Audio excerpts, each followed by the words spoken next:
Good morning.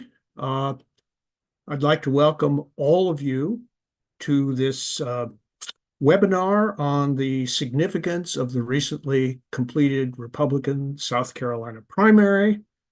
I am Bill Galston, a senior fellow here at Brookings, and I'd now like the rest of the panel to introduce yourselves, starting with Meg Kinnard. Hello, I am Meg Kinnard, a national politics reporter for the Associated Press. I live and mostly report from South Carolina. Today, I'm joining you all from Grand Rapids, Michigan, where I'm traveling this week with Nikki Haley's presidential campaign. I have covered politics and a whole lot of other topics in South Carolina for the AP for almost 20 years. And most recently, in the last couple of years, I focused solely on national politics. So that's presidential campaigns, congressional and Senate campaigns, as well as a litany of other national level news that just can't stop coming from South Carolina and affecting all of us around there. So I'm happy to be with you all today. Thanks for having me. Well, I guess you all can understand why Meg is an integral part of this panel, and thank you very much for joining. Chris? I am Chris Steyerwalt, and I am deeply unnerved by Meg's backdrop, which makes me believe that she may have been abducted by the aliens. And if you need to send us a signal, Meg, please let us know what's going on in the hive. I'm a senior fellow at the American Enterprise Institute. I'm a contributing editor for the Dispatch. I am the politics editor for News Nation. And I got to sit and watch because obviously in television you cover South Carolina from New York, and so I spent my weekend poring over South Carolina results in a Manhattan television studio. Elaine, over to you.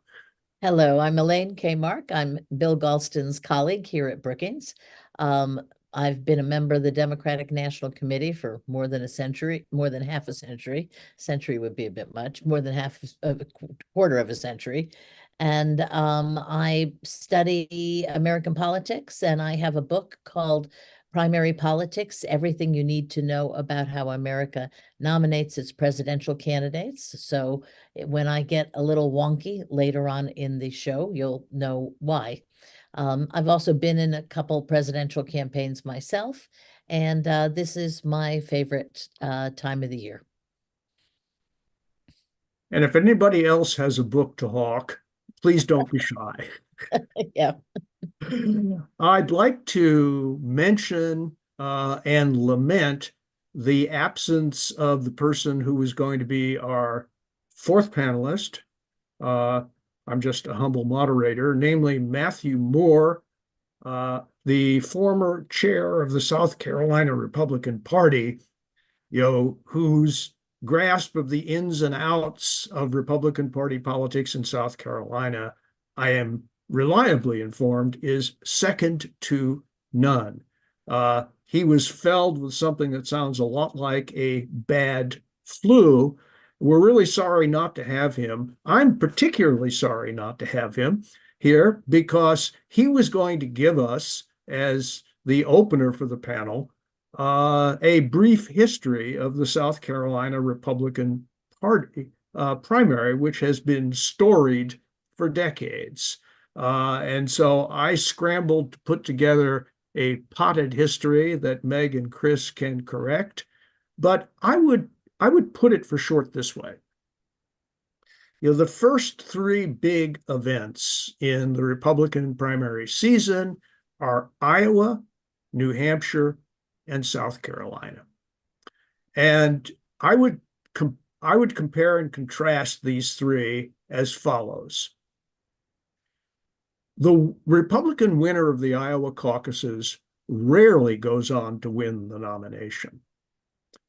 The Republican winner of New Hampshire primary sometimes goes on to win, but the Republican winner of the South Carolina primary almost always goes on to win the party's nomination. Now, why is that? it looks to me as though the Iowa Republican electorate is older, more conservative, and more evangelical than the Republican Party as a whole. New Hampshire is just the opposite. More secular, better educated, somewhat more libertarian in its tendencies, not as much interested in social issues. By contrast, South Carolina looks to me like a microcosm of the national Republican electorate. And that explains, I think, why Republicans who do well in South Carolina typically go on to do very well in the rest of the primary contest. Probably the mother of all South Carolina Republican primaries in recent decades was in the year 2000. When George Bush won in Iowa, as I recall, and John McCain barely competed there. And a lot of journalists were giving McCain up for lost. 10 days later, McCain stunned the Bush campaign and a lot of reporters by defeating Bush in New Hampshire by 18 percentage points. Then the campaign got to South Carolina. And in one of the ugliest campaigns in recent memory, George Bush beat John McCain by about 10 points. As I recall, there were rumors circulated. I will not speculate on the origin of these rumors, to the effect that John McCain's wife, Cindy, was a drug addict, and that their adopted daughter was actually the product of an illegitimate union involving John McCain and some third party. That's a little preview. 2008. What happened? Mike Huckabee won in Iowa. McCain came back to beat Romney in New Hampshire, and then McCain beat Huckabee in South Carolina. And although others went on, including Rick Santorum, went on to win some Republican primaries, the South Carolina primary for McCain was really the turning point. 2016, another great example.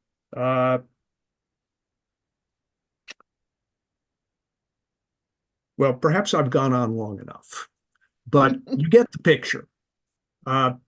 South Carolina is typically the turning point in Republican presidential primary campaigns.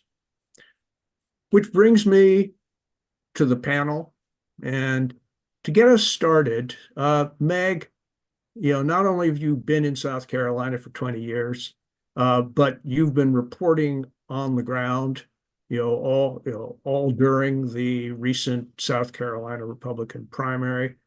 What did you see? What stood out to you? What was the texture of what was going on as the primary unfolded? This was really, obviously, this is an unprecedented election cycle for a lot of reasons, with a former president seeking the nomination again, and a lot of mixed feelings in some corners about that. But in South Carolina, which is accustomed to having this first in the South primary, the bellwether purportedly of what's to come in the rest of the southern states that vote afterward, this year, there were two South Carolinians in the race, which first off, that's unusual. There have been South Carolinians that have run before. Lindsey Graham ran in 2016 before he allied with Donald Trump. But overall, it's just kind of a different sort of feeling to have a homegrown candidate in one of these early states. That had been talked about if Chris Sununu had run from New Hampshire, and New Hampshire clearly having the early primary that they do for the Republicans. But in addition to that, overall in the primaries across the country, South Carolina is no different. to have Donald Trump on the ballot, given that South Carolina was the difference maker for him in 2016, obviously went on to the nomination and the White House from there. But ever since then, he has remained popular writ large in South Carolina. The Republican Party at the state level, as well as down to the county level, has undergone a lot of changes that have implemented leadership that is far more akin to his viewpoints on policies and closer to more populist tendencies than in the past. And sure, people may look at party structures and say, well, that's not really reflective of overall electorates. Those are just people in positions of power in political parties. But I would argue that that is somewhat reflective of a lot of the viewpoint on the ground among voters. And so forget polls. Polls are what they are. They can be a good indicator, sure, but they're not always exactly what we know is going to happen. But when you look at that and you take the temperature of those voters and those county and local level Republican leaders and thinking back from 2016 to present of how supportive they have been of Donald Trump and now his current candidacy, that has been kind of an interesting way to cover a primary, which is usually wide open in a state like South Carolina on the non-incumbent side in an election like this one. There were so many candidates and two South Carolinians among them. But with Donald Trump in the race, it was a very different landscape from the very beginning. And that is not always the way that we see a primary start to happen. We all can see where we are now in the race, now that 4 states have voted and another soon to happen tomorrow. But I've done this for a long time based from South Carolina, and that has certainly created a unique circumstance for this go around. Mm-hmm. You said something that really interested me. In 2016, Donald Trump was really running almost a solo campaign by the seat of his pants. He didn't have any particular institutional standing anywhere. As a matter of fact, he was running against institutions everywhere. But this time you're telling us, he had more or less taken over, the basic institutions of the South Carolina Republican Party. In that respect, he wasn't running against the establishment. He was the establishment. That'd be a fair summary. It is, but it's funny. I agree with you on all those points. But when you talk to voters and ask them those same sorts of reporting lines, he was the establishment. Do you see him as more of the establishment now? He's a former president and all these structures have changed. They're like, Donald Trump is the ultimate, always, forever outsider. And so even though that structure has changed within some of the Republican parties, a lot of the voters don't see it that way. And they like it. They like seeing him as the outsider, as the disruptor, as the guy who bucks the system, even though he is part of the system and has been the system. It's an interesting juxtaposition of thought lines, but you're absolutely right. And again, one of those things that just makes all of this such an unprecedented cycle to be a part of and cover. Yeah, well, so what you're saying, in effect, is that Donald Trump now enjoys, at the same time, the advantages of institutional power and being an outsider, as perceived by the voters. That is as good a short summary of why he's so strong this year as I've heard. Okay, Chris, you told us in your self-introduction that you had spent the weekend poring over the South Carolina primary results from your perch in New York City. I suspect that geographical distance didn't hinder you very much from coming up with some analyses and conclusions as to what actually happened in South Carolina and what the most important patterns were. So what did what did you conclude from New York City? That the prices are very high for street gyros, but also I concluded that you and Meg are 100% right. So the reason South Carolina had its position as a ratifier, right?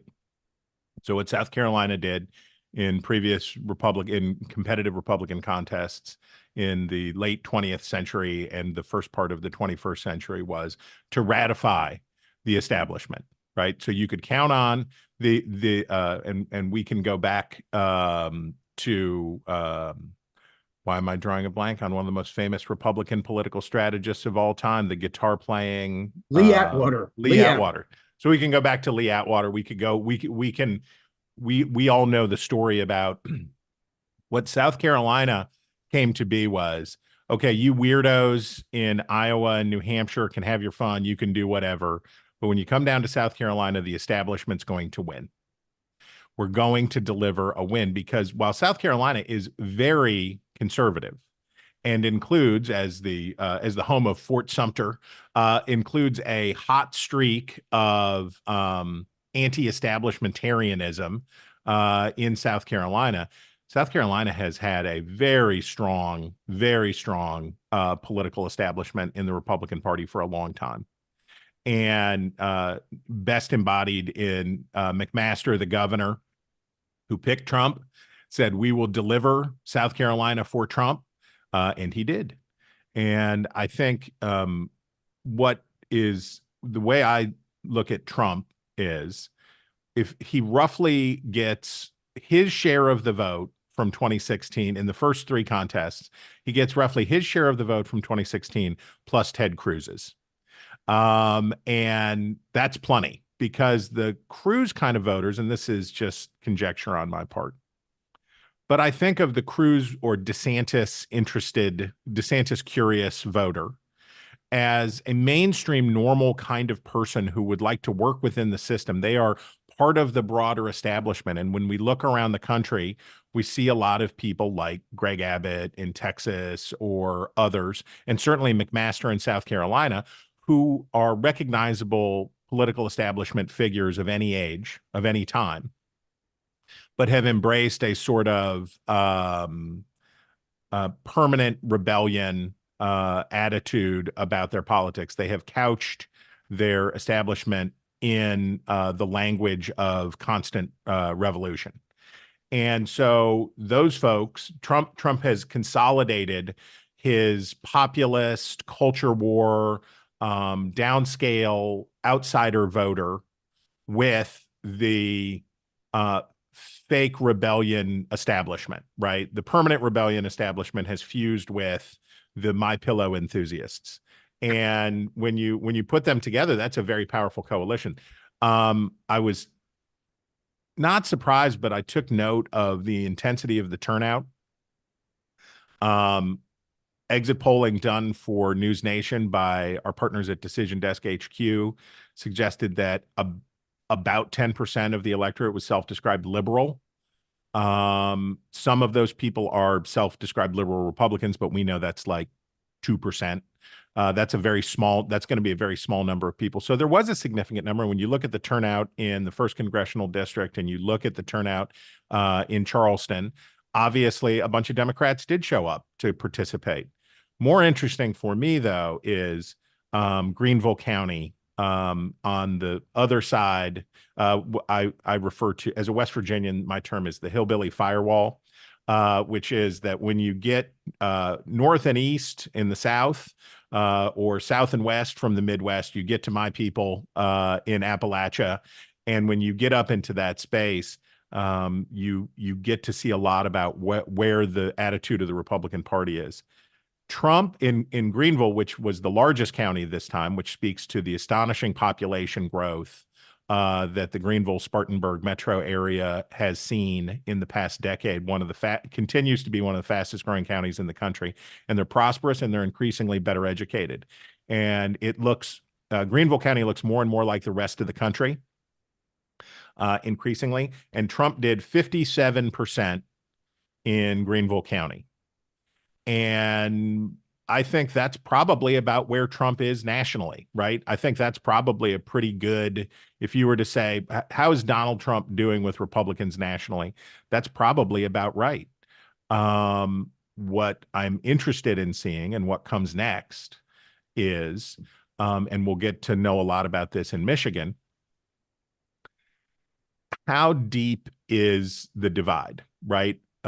what percentage of that 42% of Haley support is, yeah, we're coming home. We're going to come home. We saw John Thune this week, and we've seen the normie Republicans come back this week and continue to come back, as typified by the three Johns of the Senate, right? John Barrasso, John Thune, and John Cornyn. All the Johns are now, yes, okay, it's over. Let's move on.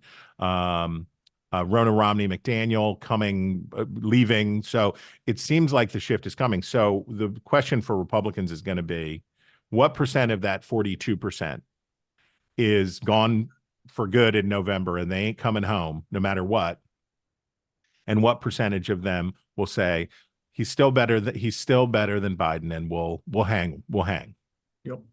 Well, I'd now like, following up on Chris's last point, I'd like to put three numbers in front of the entire panel and invite you to comment or speculate on what their force is as leading indicators for November. Here are the three questions, or rather, here are the three numbers. South Carolina Republicans were asked, if Donald Trump is convicted of a crime, would he be fit to be president? 36% said no.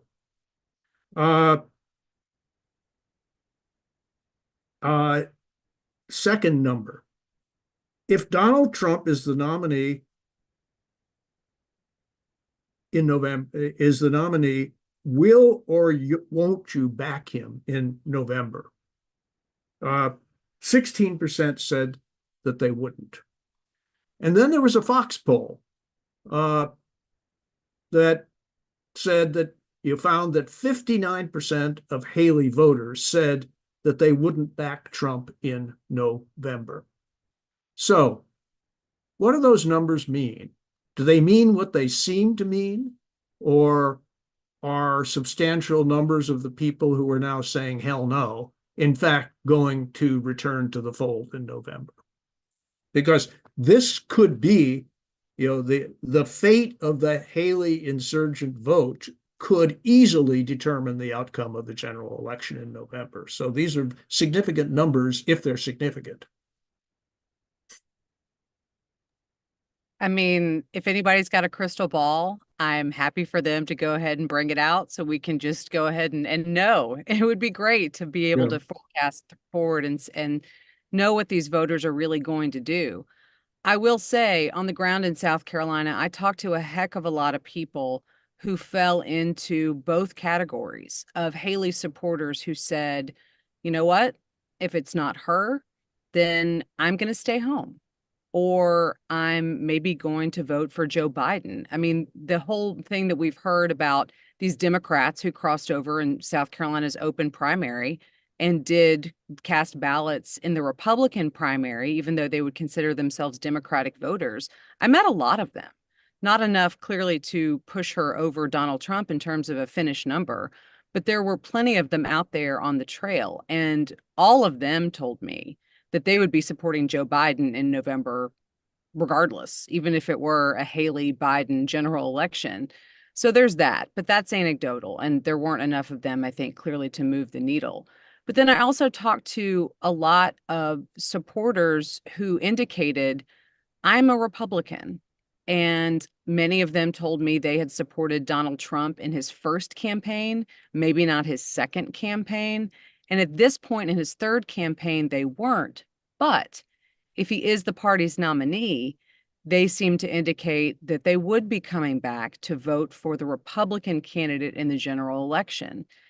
Again, people change their minds all the time. There's a lot of runway between now and that general election, but I think all of those divergences of opinions tell you that voters still have a lot on their minds. And I think some people are going to probably be looking through the next layers of primaries, certainly Super Tuesday, if they see Donald Trump really notching a massive delegate haul. I mean, that's a third of all delegates that are at stake, that are needed. They'll be up on March 5th. And if he really is powering through that, I think there are some voters who'll be like, you know what, this is what Republicans across the country want. And so maybe I'll be backing that guy if it's him in November. But there are also a lot of other options this time. And there are some third party potential options out there. There are third party candidates. And some people I think might be tending toward those as well. Although I have heard plenty of concerns from voters saying I would be upset, worried that I'd be upsetting the apple cart in one direction or the other. So there is that. But the long and short of all that I just said is voters are really, I think, of a very divided mind when it comes down to, are they going to go with the ultimate Republican if that Republican is Donald Trump, or are they potentially going to stay home? And I have met a lot who seem to be falling into that latter category. That's really interesting. Elaine, any thoughts? Yeah, Bill, I thought it was intriguing that you and both Meg looked towards Super Tuesday, and I did a little bit of research over the weekend on what's coming up, and I think that we will be able to answer your questions a lot better, obviously, on the Wednesday after Super Tuesday. And let me just throw out a couple of things. Of the 19 states that are going to happen between tomorrow, Michigan, and Super Tuesday, 7 of those primaries are closed primaries, only Republicans, or caucuses, only Republicans can vote. 12 of them are open in one way or another. Hmm. So that provides an opportunity for Haley and for the sort of never Trump types to show up and perhaps keep Haley at her 40% or around there. Now, Elaine, you may want to explain to our viewers what the difference is between an open primary and a closed primary. Some people know, some people don't. Okay, yes, sorry. A closed primary is only people who have registered as Republicans can vote, and it's very hard to vote otherwise. Open primaries come in a variety of forms, but the most common one is you simply are a registered voter, you show up at the polls, and you request either a Democratic or a Republican ballot. And this is prevalent, particularly in many of the southern states and many of the western states that don't have a tradition of registering by party. Mm-hmm. So in those 12 states, it will be interesting to see if the independents who have tended to be supporting Haley so far in the 3 contests we've had, if they will show up in large numbers and keep her at around the 40% number. I think the second thing to think about is the way the Republicans allocate delegates to their presidential candidates. If this were a Democratic contest, Haley would be in a very strong position. And the reason is that the Democrats allocate delegates in a way that helps losers, not winners. And so by getting continually around 40%, a candidate can pick up delegates to the convention, and at the convention have an impact on rules, on platform, etc. This was clearly why Bernie Sanders stayed in the Democratic race in 2020 after Joe Biden had a big win on Super Tuesday. Sanders was accruing delegates and continued to accrue delegates. On the Republican side, the system is much more winner take all, but not in the old-fashioned winner take all, where just whoever gets the most votes wins all the delegates. In fact, most of the states require the top candidate to win 50% of the vote in order to win all the delegates. If they don't win 50% of the vote, then the delegates are allocated proportionally, which means that in a 2-person race, the loser could, in fact, accumulate some delegates. So, for instance, if Trump manages to cross 50% in California, he will win 169 delegates. That's a big number. In Tennessee, the top person would need to win 66% of the vote to get everybody. So you can see that if Haley manages to keep Trump at 50% or lower, or in some states 60% or lower, then Haley would actually be able to pick up some delegates. And then finally, a lot of the Republican states sort of split the at-large and the district delegates. So sometimes the at-large delegates are rewarded proportionally, in which case Haley would certainly pick up delegates. In some states, the districts are awarded proportionally. It's a real mishmash. The bottom line, though, is that the winner-take-all tendencies of the Republican delegate system means that it's really going to be hard for Haley to pick up a substantial amount of delegates Mhm. on Super Tuesday. And so that will then contribute to the increased pressure for her to get out of the race. What are you doing in the race, etc. It's very, very hard for her to get those delegates, and I don't expect she'll get too many. Great. Chris, before we move on to our next topic, I just wanted to give you a shot at the numbers that I put on the table. Do they indicate that there are going to be a substantial number of Republicans who either stay home or perhaps even, hold their noses and vote for Joe Biden, or will these numbers shrink as the general election approaches? They will definitely shrink because they always do, but the question is by how much? One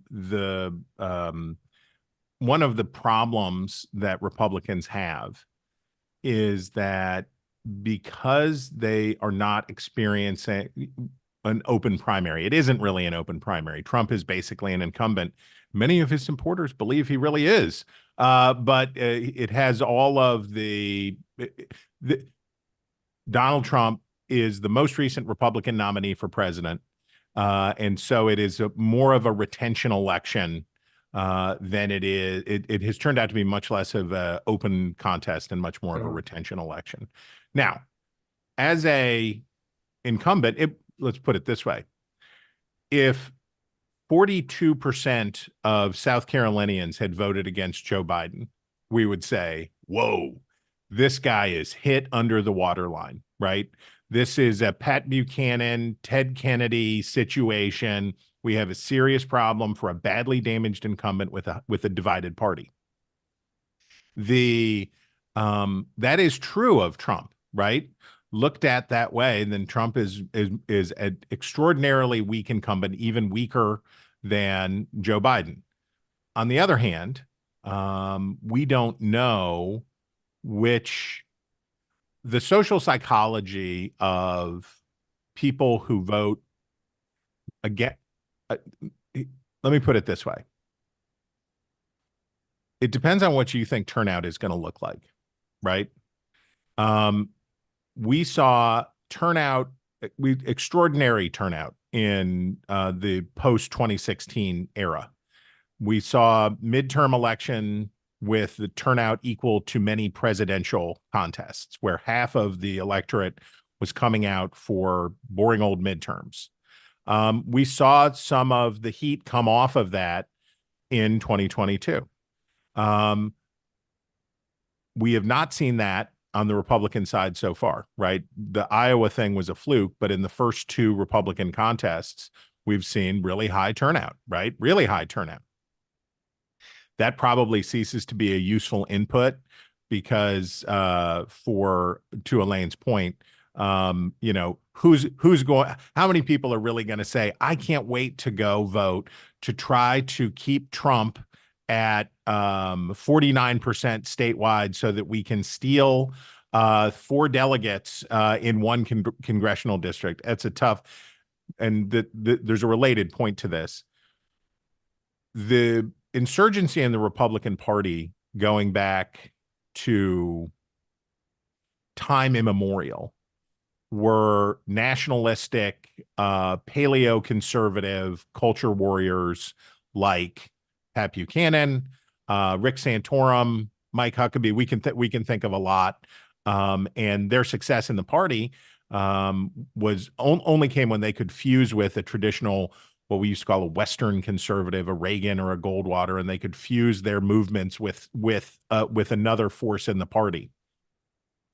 Those people are great at insurgencies.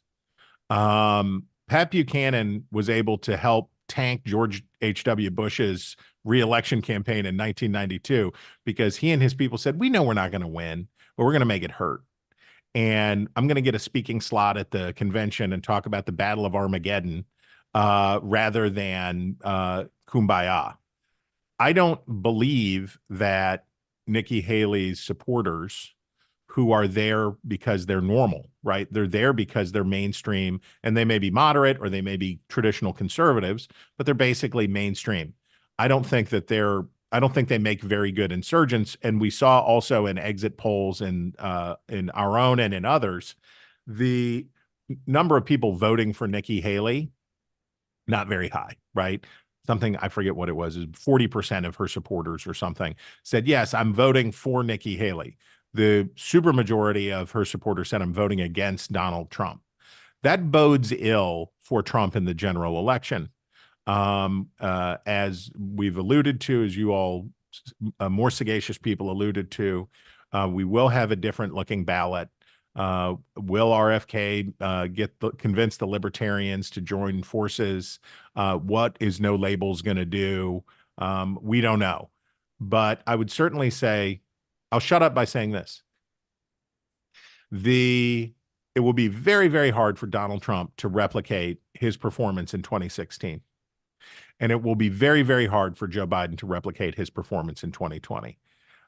It's a race to the bottom in a lot of ways for this election. Well, that gives us a lot to think about. Okay, we have about 10 minutes before we turn to audience questions. And I want to put a broad question on the table for the panel for the next 8 to 10 minutes. And it's this: the last time that the Republican Party nominated someone other than Donald Trump was in 2012. Donald Trump is poised to win his party's nomination 3 times in a row, which other than FDR is a record. Has Donald Trump permanently transformed the Republican Party, from the sort of Reagan conservative party to a populist nationalist party along lines that we see throughout Western Europe? Is this a permanent revolution? Is Donald Trump the third great transformer of the Republican Party since the Second World War, following Eisenhower and Reagan? Or are there countervailing forces in the Republican Party who are going to push back once he is no longer eligible to run for the Republican nomination? I think there has been that shift, as you rightfully point out, 3 times in a row. That is kind of a big deal. And we've already talked about a lot of the shifts and changes that we've seen in Republican parties, not just at the RNC, which is going through its own transformations even today as we speak, but also down to the state and local level. But I think one thing, when I pose this kind of question to political strategists and historians, they often remind me of those undulations you were just talking about, that these things happen in generational terms. And so maybe this is a generational shift, but it's not a permanent thing. Of course, there is the notion that the sorts of changes that have happened within the GOP since Donald Trump really officially became part of it and its titular head, sure, maybe that becomes its own thing. And maybe the people who would consider themselves more mainstream traditional Republicans go into something different. There's always this idea of a potential split, an official split within the party that can happen. And everybody I point that out to quickly tamps it down. And, we're a big tent and we'll always be a big tent. And we want to bring more people into the party. And sure, we have family food fights, but we're not going to consider ourselves anything but Republican. There's a couple different things that could happen there, but I think it's impossible to ignore the changes that really have infrastructurally happened within the RNC since Donald Trump really got involved at this high level. Now, how that goes on, let's assume were he to be elected to a second term, and obviously he is limited to that single term at this point, having already served. So what would happen after those 4 years? And I think that's very much up for debate. I was with Don Jr. this past week as he campaigned for his father in South Carolina, and numerous reporters and people from audiences kept asking him, hey, would you be your dad's running mate? Or were you going to run for president or this or that? And, that's one example, but I think there already are those questions as to what could happen with that sort of MAGA part of the party that Donald Trump has helped create, is leading, and what will happen to it after he's no longer himself a specific consideration. But I think the bottom line is, yes, there has been this big wave of change that has happened as a result of him being at the top of the RNC or the Republican Party writ large. It's just a question of, I don't know if that's a permanent thing or if it's, necessarily something that we'll kind of see come in a wave, as Reagan came in 80, and now we're doing something different now. So I don't know that it necessarily is a forever type thing. Right. And I would agree with that. I mean, we know there's no doubt he's transformed the Republican Party. The question is, how long does this last? Okay. Can it last past Trump? And I'm personally just skeptical about that. I think Trump is so unique in his braggadocio, in his unbelievable confidence, in his just the force of his will. I don't see anybody else taking that up.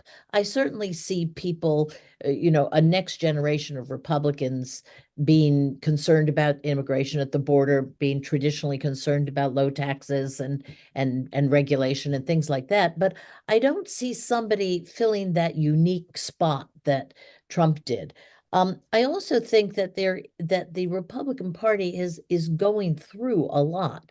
There are several state parties in critical states like Arizona and Michigan that are tearing themselves apart, that have no money, that have leadership challenges. The RNC is going through its change. It too is, to amazement of many watchers of history, it is behind the Democrats in terms of raising money and cash on hand and all of those indicators. This is a party that there is still fight in it. I don't think this is completely Donald Trump's party. And there's two things that are either going to happen. Either he's going to lose, in which case they will have to turn the page and look to something else. Or if he wins and has the same kind of shambolic presidency that he had in his first term, I think you will also find in 2028 people willing to turn the page. So I tend to see an end point to this, whether it's in 2024 or in 2028. I don't pretend to know what will happen after that, but I don't think this goes on as a sort of a permanent Donald Trump party. Chris, what do you think? I think that's true. I think that's right. What Republicans, the negative partisanship is hell on wheels. As as George W. Bush once said, the soft bigotry of low expectations when it comes to how we make our politics and make our policies. We've seen a bad damage done. And, what Mo Fiorina and a bunch of people much smarter than me documented about the great sorting of the American electorate. And one of the results, something often bemoaned by my boss at AEI, Yuval Levin, peace be upon him, is that we have too many damn close elections. Right.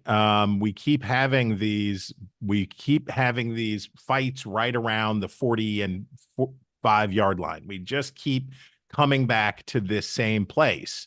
And both parties seem to believe that they are losing, but it can't be so, right? It can't be so that both parties are at the verge of extinction.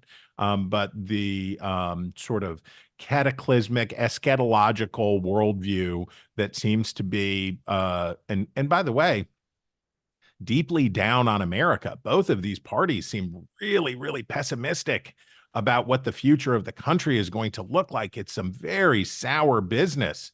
Hat tip Rui Teixeira.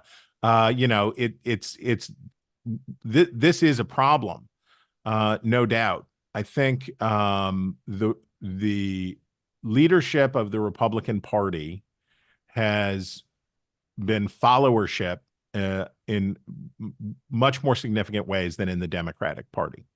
I think that Democratic elites have done more to shape and direct their party, and by the way, keep it a healthier institution than the Republican Party. I think that's absolutely true.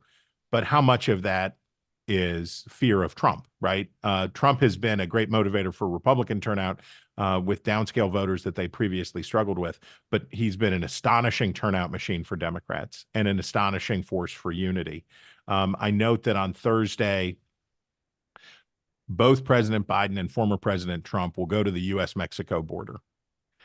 And the outcome of this election will be contingent on many things. How old do people, how comfortable are they? How comfortable are voters with Joe Biden's age? And how comfortable are they with Donald Trump's unhingedness? But it will also depend on party discipline.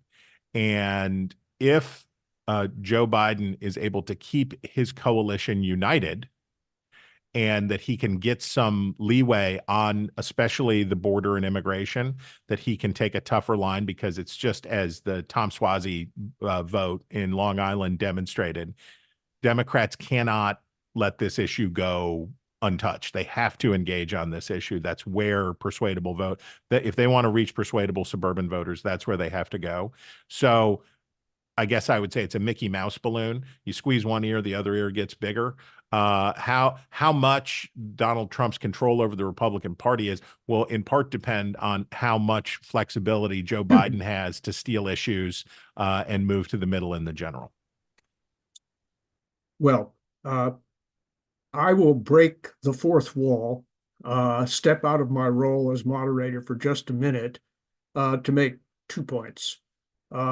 First of all, the number one issue for Republicans in South Carolina was not the economy, it was immigration. And, Donald Trump cleaned Nikki Haley's clock on the immigration issue. The best political science study I know suggests that immigration was decisive in 2016.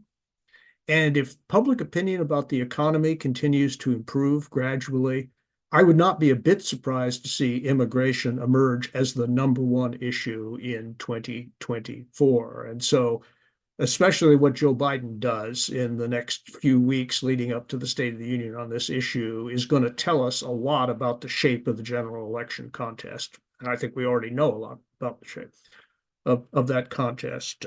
My second quick observation, Elaine and I sat down and wrote a long analytical piece on this, is that the most important structural change in American politics over the past 3 decades or so is that college-educated people used to vote Republican and working-class people used to vote Democratic, and now it's just the reverse, right? And 69% of people who say they're going to vote in this year's Republican primaries are people with less than a college degree, 69%.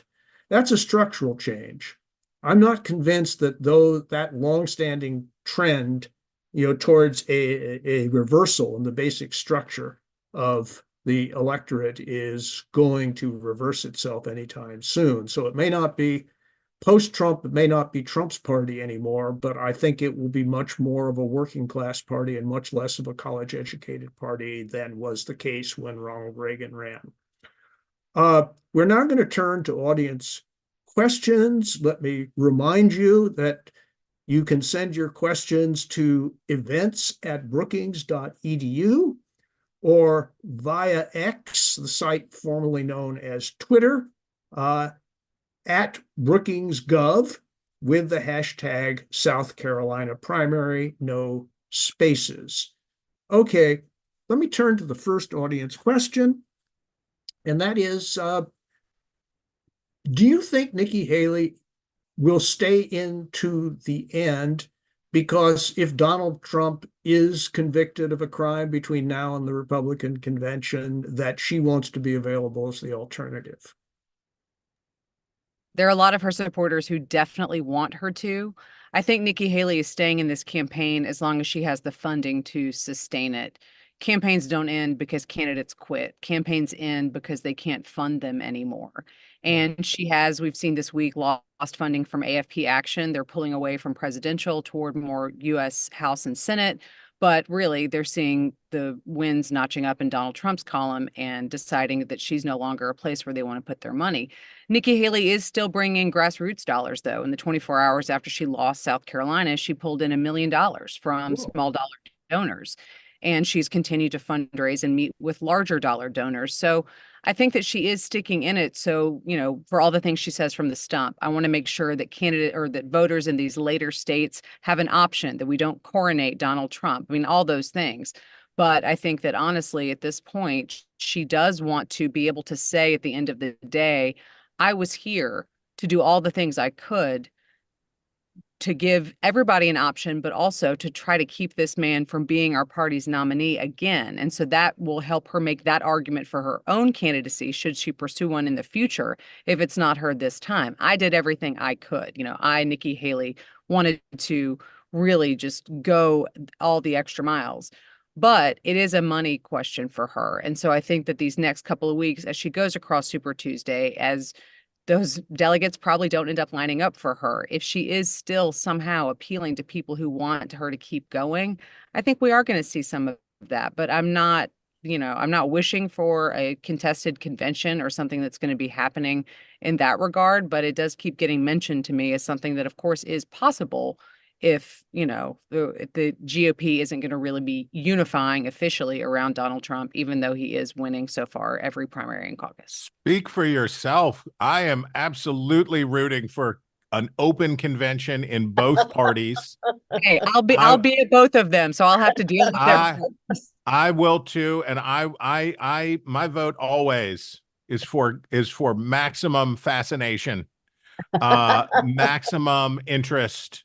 Maximum. I mean, look, the truth is these two major parties stink. And they're in big trouble.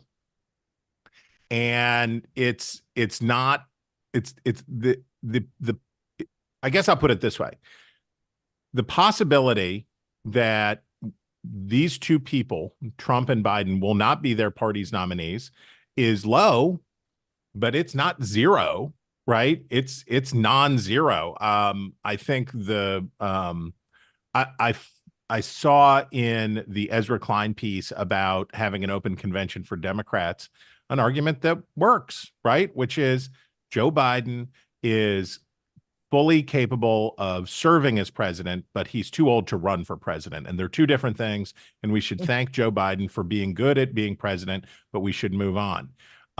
If Donald Trump, I don't think there's an individual outrage that Donald Trump could engage in. We've seen that the Republican Party's tolerance for indignity and humiliation is limitless. But there could be a conviction, or there could be a revelation of some kind that opens up the possibility that Republicans need to do something. And if I was Nikki Haley, hanging around and picking up some delegates makes a little sense, right? In the same way, it's like, what's Dean Phillips doing? I don't know, but maybe if he can find a way by accident in a caucus somewhere to get a couple of delegates, maybe he goes into Chicago, if there is, in the off chance there's an open convention, in the off chance that he says, well, I've got a couple of chips for my ante to get in the game. Well, and I think that for Nikki Haley, this is mostly about 2028. It's mostly about going through doing this. Listen, when you run in a presidential primary, you experience a unique kind of election. And having done it once, as we can attest from all the people we've looked at, having done it once is enormously important to being able to do it again successfully. So I think she's building a future for herself. She is now the alternative to Trump, which is something, because there were other people who were hoping that they would be the alternative to Trump. That's nothing to sneeze at. I mean, that's pretty important. I don't think there'll be a contested Republican convention or a contested Democratic convention, but this is a weird world we're living in, and stranger things have happened. And frankly, in that scenario, being the alternative is what really matters. And I would remind people of a couple of years ago when the Democrats took over the House, and the question was, should Nancy Pelosi be Speaker? There were a bunch of young members of Congress who decided, no, she was too old, time for a change. Okay, fine, fair enough. Guess what? They never had a candidate. They never had an alternative to Pelosi. So the whole thing ended up looking sort of ridiculous and fizzled. The fact of the matter is that if in fact you want to mobilize, you need somebody to mobilize behind. And I think on the Republican side, there is Haley. On the Democratic side, the problem with sort of getting somebody other than Biden is that no one has shown the ability to mobilize an anti-Biden force. I mean, Dean Phillips is just not doing it. He's not even breaking threshold in a party that likes to reward losers, which the Democrats do with their delegates. He hasn't won a delegate. Marianne Williamson was never a viable candidate. She's now out of the race. So there is no there on the Democratic side. But I think on the Republican side, there is a slim possibility, and it makes sense for Haley, as Meg pointed out, as long as her money holds up and she can get around the country, makes sense for her to stay put and go in with a couple hundred delegates if she can. But what will be the share of uncommitted in Michigan this week? This is the $64,000 question. And if that number is 10%, no big, who cares, right, whatever. Right. And that's what the organizers say they want to do. They want to get 10%.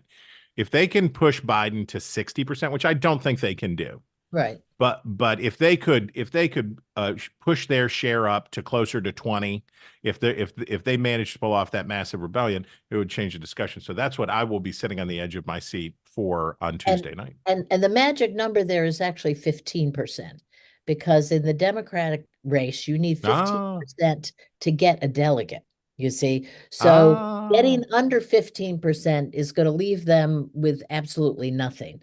If they break 15% in a couple of congressional districts, they might actually have some delegates.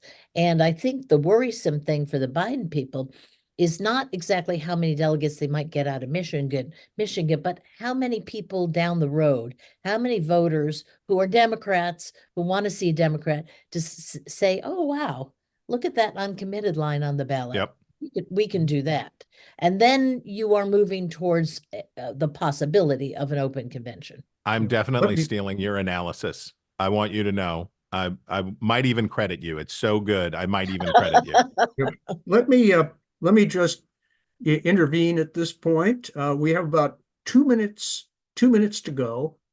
And I am taking these 2 minutes for myself as your moderator. First of all, to explain to our audience what the previous 2 minutes of colloquy actually were about. And then I will spend the final minute, thanking the panel and wrapping up. Chris and Elaine were talking about an insurgent movement in the Michigan Democratic Party, among Michigan Democrats who are very, very upset with the Biden administration's handling of the conflict in Gaza. That is related to some extent to the fact that Michigan, I believe, proportionately has the highest concentration of Arab and Muslim Americans in the entire country. And they are particularly upset, as are many younger voters, young progressive voters, at the way the Biden administration has been handling that conflict. And so they are trying to get as large number of Democratic voters as possible to vote uncommitted. That's what that's about. Finally, this has, not to my surprise, been a terrifically lively and insightful panel. I want to thank Meg, Chris, and Elaine for informing and enlightening us all. And who knows, we may drag you all back in a couple of months to see how things have worked out.